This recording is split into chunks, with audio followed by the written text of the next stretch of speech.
नमस्कार दोस्तों, मैं कलिवेलर हूँ। मैं ऑफिस पैकेज डाउनलोड और इंस्टॉल करूँगी। तो माइक्रोसॉफ्ट।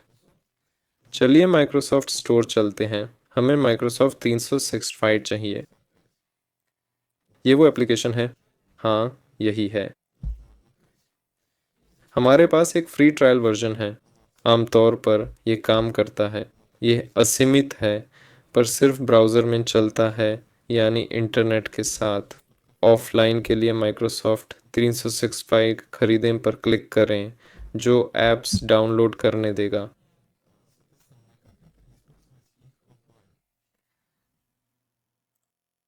यहाँ एक मंथली सब्सक्रिप्शन है, बस इतना ही। खरीदने पर आपको Word, Excel, PowerPoint, Outlook, OneNote मिलेंगे। डाउनलोड शुरू करें। बस, आपके साथी वेलर। अलविदा।